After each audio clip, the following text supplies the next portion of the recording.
Break के बाद एक बार फिर आपका स्वागत है। आज हम बात कर रहे हैं भारत में सूफी परंपरा की। भारत में सूफी परंपरा का क्या योगदान है, किस तरह का सामाजिक ताना बाना बुना गया जो 1000 साल पहले जिसका सिलसिला शुरू हुआ था और आज तक वो जारी है।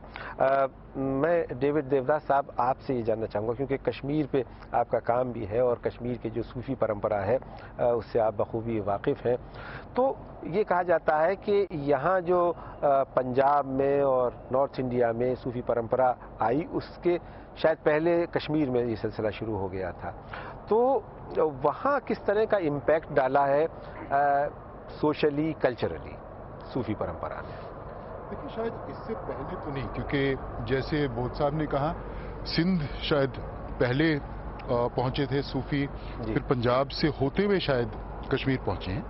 बुलबुल शाह थे जिन्होंने वहाँ के सुल्तान को, जो रिंचिन शाह थे, वो लद्दाख के थे, वो आए थे कश्मीर में, सुल्तान बन गए थे। अब वो सोच ही रहे थे कि कुछ मेरी आवाम पंडित हैं, मतलब हिंदू हैं, कुछ मेरे आवाम मुसलमान हैं, मैं क्या करूं, मैं किस तरफ जाऊं। तो उनका एक दिन सवेरे सवेरे इनसे वो टकर गए, कुछ बातचीत हुई और ये इस्लाम की ओर मुड़ गए। और इसकी वजह से इस्लाम काफ़ी हद तक बढ़ा कश्मीर में।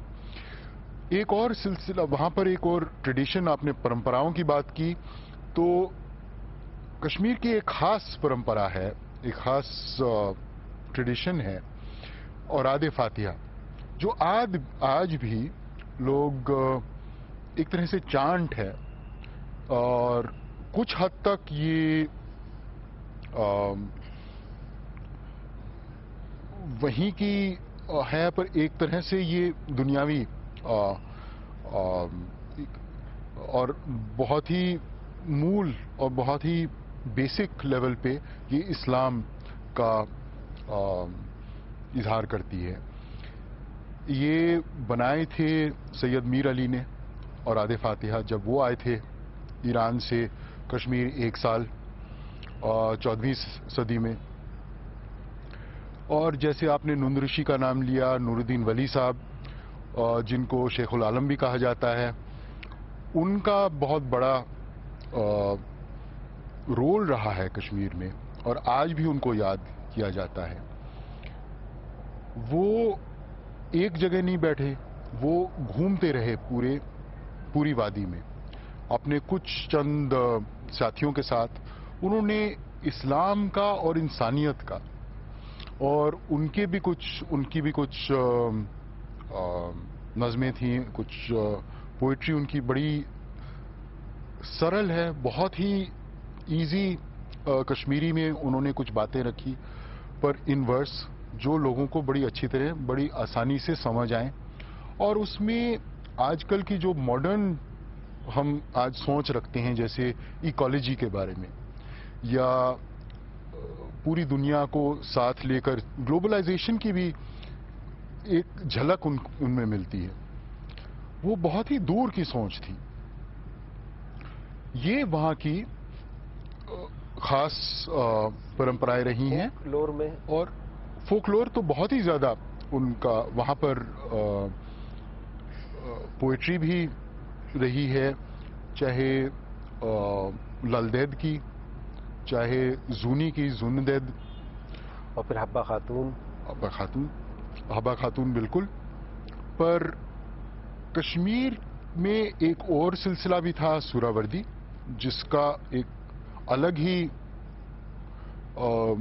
रंग था, ज़्यादा शहर से वाबस्ता और एक और सियासत से थोड़ा और वाबस्ता, जो कि जैसे मैंने पहले भी अर्ज़ किया, ऋषि सिलसिला और चिश्तिया सिलसिला नहीं रहे हैं। उनका सियासत से काफ़ी हद तक वो दूर रहना चाहे और रहे। तो क्या हम ये कह सकते हैं कि आज का जो कश्मीर है, चाहे उसका कुछ हिस्सा पाकिस्तान में भी चला गया है, कब्जा कर लिया गया है, और जो बाकी हिस्सा है उसमें सूफी परंपरा का एक बहुत बड़ा इम्पैक्ट है, या یہ کہ ویسا نہیں ہے؟ دیکھیے آج بھی زیارتوں کا بہت زیادہ وہاں پر بہت مانتے رہے ہیں زیارتوں کو، اور ہر جگہ پھیلی ہوئی ہیں زیارتیں، چھوٹے چھوٹے گاؤں میں چھوٹی چھوٹی زیارتیں ہیں، اور باقی اس پورے مہادویپ میں کچھ زیارتیں ہیں جہاں لوگ بہت دور دور سے آتے ہیں۔ کشمیر میں ہر گاؤں میں چھوٹی چھوٹی ایک زیارت بھی ہے، مسجد بھی ہیں، درگاہیں ہیں۔ آج کچھ حد تک کم ہوا ہے، کچھ نئے قسم کی سوچ آئی ہے جو پہلے نہیں تھی، کہ اسلام کا مطلب کیا اور کیا جائز ہے اور کیا ناجائز ہے، شرک کے بارے میں اور ایک چرچا ہونے لگی ہے جو پہلے نہیں تھی۔ 90s میں بھی جب ملیٹنسی پورے زور پہ تھی، تب بھی لوگ خاص کر عورتیں زیارتوں کے بارے میں بڑے ڈٹ کے سامنا کرتے تھے، ایون گن مین کے سامنے جو جماعت اسلامی سے کچھ حد تک وابستہ تھے اور جو ان زیارتوں کو غلط بتاتے تھے۔ آج کچھ حد تک وہ سوچ بڑھ گئی ہے کہ یہ شرک ہے، وہاں بھی اور علاقوں میں بھی۔ لیکن ابھی بھی دیکھتے میں یہ آتا ہے کہ جو زیارتیں ہیں، جو درگاہیں ہیں، جو مزار ہیں، وہاں بھی اکراس ریلیجس لائنز لوگ جاتے ہیں۔ بالکل بالکل، وہ تو ہر جگہ، خاص کر یہ جو ایک تانا بانا بنا گیا، اور آج جس میں ہم بھائی چارے کی بات کرتے ہیں، آپسی میل جول کی بات کرتے ہیں، اس کو بڑھانے میں اس کا ایک رول رہا ہے۔ دیکھیے میں ایک واردات بتاتا ہوں۔ 2 سال پہلے شاید یا 3 سال پہلے میں کشتواڑ میں تھا، وہاں بھی 2 زیارتیں ہیں جو بہت ہی زیادہ مانتے ہیں لوگ، باپ بیٹے کی زیارتیں ہیں، اور وہاں پر ادھم پور سے کچھ لڑکے آئے تھے، ہندو اسٹوڈنٹس، ایک یاترا میں حصہ لینے، جو کشتواڑ سے آگے ایک یاترا جاتی ہے، وہ مجھے دکھ گئے زیارت میں، اور رومال باندھ کے سر پہ وہ زیارت میں آئے تھے اور دعائیں مانگ رہے تھے، اور بڑے وہاں پر کافی دیر وہ بیٹھے، پھر وہ نکل رہے تھے، تو میں نے ان سے بات چیت کی۔ انہوں نے کہا ہمارا تو یہ ہر سال کا رویہ ہے، ہم پہلے زیارت آتے ہیں، پھر اپنے یاترا پہ جاتے ہیں، جو ہندو یاترا وہاں سے نکلتی ہے۔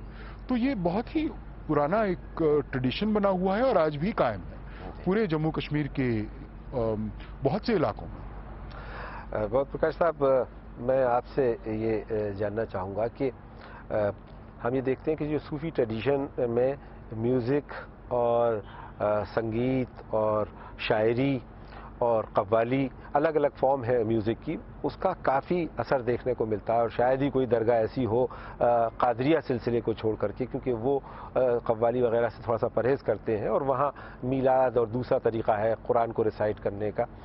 لیکن باقی جو اور سارے صوفی ٹریڈیشنز ہیں، ان میں یہ ملتا ہے کہ کافی کنٹریبیوشن ہے ان کا میوزک میں، فولکلور میں، اور عام لوگوں میں بھائی چارہ پیدا کرنے میں۔ کس نظریے سے دیکھتے ہیں آپ، خاص کر کے پنجاب کی اگر میں بات کروں تو؟ پنجابی صوفیز یا جن صوفیوں نے پنجابی زبان میں اپنے کمپوزیشنز کیے، بلے شاہ کو تو پنجاب کا رومی کہا جاتا ہے، تو مطلب ایک طرح سے بہت ہی میجر فگر ہے۔ انہوں نے کافی فوک رومانسز کو ایز اے میٹافر یوز کیا۔ تو آپ دیکھیے کہ پنجاب اور سندھ کے جو صوفیز تھے، انہوں نے یہ ساری جو ہیر رانجھا، سسی پنو، سونی مہیوال، یہ سارے جو فوک رومانسز کہہ لیجئے ان کو، ایک میٹافر کے طور پہ انہوں نے ان کا پریوگ کیا۔ تو مطلب جو ایک سیپریشن، اور جو بلاوڈ کا سیپریشن ہے، جو آرڈنٹ لانگنگ ہے اس کی، تو وہ نیچرلی دس واز، یہ ایک سیکولر سٹوریز تھیں، بٹ ان کو انہوں نے ایک اسپریچول موڈ دے دیا۔ So that is one very important thing. دوسرا میں یہ کہنا چاہوں گا، جیسے نجف صاحب نے امیر خسرو کے بارے میں بات کی، کچھ صوفی شاعر ایسے تھے جو کہ فارسی کے بہت जाने माने शायर थे। अमीर खुसरो का ये नाम ले रहे हैं। और जब वो उन्होंने फारसी में उन्होंने अपनी पोइट्री कंपोज करी तो वो हमेशा लिखित रिटन होती थी, जबकि उनके जो सूफी कलाम होते थे वो हमेशा ओरल होते थे। और इसकी एक खास वजह ये थी कि जो सूफी कलाम होता था वो हमेशा रोजमर्रा की जुबान में किया जाता था। तो जिसको आप हिंदवी कहिए, सिंधी कहिए, पंजाबी कहिए, इतनी सारी ये जो आधुनिक भारतीय भाषाएं जिन्हें हम कहते हैं, जो 12वीं और 13वीं शताब्दी से शुरू हुई, ये सारी भाषाएं जो थी यही जुबान लेके वो अपनी शायरी करते थे। ये अपने आप में एक बहुत बड़ा कंट्रीब्यूशन है कि इन जबानों का जन्म होना और फिर उनका परवान चढ़ना। बिल्कुल। तो हम ये जो रिचनेस है इन लैंग्वेजेस की, जो एज ए व्हीकल, जो लिटरेरी एक्सप्रेशन की जो रिचनेस है उसमें बहुत बड़ा हाथ सूफी पोएट्स का और सूफी मास्टर्स का इसमें है। जी। और इसके अलावा जो हमारा ये जो सामाजिक ताना बाना बुना गया, जिसको हम एक कहते हैं कि जॉइंट फैब्रिक के तौर पे इसको इस्तेमाल किया जाता है, वो किस तरह से, खास करके पंजाब के अगर संदर्भ में मैं बात करूं तो? देखिए, मैंने पहले भी इसका जिक्र किया था कि इस्लाम में, ऑर्थोडॉक्स इस्लाम में, पीरों की जो मज़ार हैं उनके ऊपर आप जाके दिया जलाइए, आप धूप जलाइए, आप उस पर ऑफरिंग्स कीजिए, ये ऑर्थोडॉक्स इस्लाम में कहीं पे भी जायज़ नहीं है। लेकिन ये हमारे मुल्क में जहाँ ऑर्थोडॉक्स लोग हैं भी, वो ये साथ साथ ये भी इस तरह का भी रिचुअल अपना करते हैं। जो सूफियों के मज़ार हैं उनके ऊपर ऑफरिंग देना, चढ़ावा देना, दिया जलाना, ये आप देखेंगे कि दोनों हिंदू मुसलमान करते हैं। मन्नत मांगने दोनों जाते हैं। हर एक जगह आप देखिएगा, कभी भी इसमें मजहब का कोई वो अंतर आपको नहीं दिखेगा। तो ये जैसे आप ताना बाना कह रहे हैं, this is a feature of our. तो हमारे पैनल का तमाम जो यहाँ मौजूद इतिहासकार हैं, बहुत प्रकाश जी, नजफ हैदर साहब और डेविड देवदार साहब, तीनों का ही ये मानना है कि भारत में सूफी परंपरा का एक बड़ा योगदान है। इसको एक एकता और अखंडता का जो शेप आज हम देखते हैं, और इसको आगे बढ़ाने में पिछले 1000 साल में सूफी परंपरा का बहुत बड़ा योगदान रहा है, जिसने इस देश को एक राष्ट्र के रूप में विकसित होने में भी मदद की है और भाईचारे का संदेश दिया है, प्रेम, करुणा और ममता का संदेश दिया है, और सिर्फ मोहब्बत करना सिखाया है। बहुत बहुत शुक्रिया इस चर्चा में भाग लेने के लिए नजफ हैदर साहब, डेविड साहब और बहुत प्रकाश जी, आपका बहुत बहुत शुक्रिया।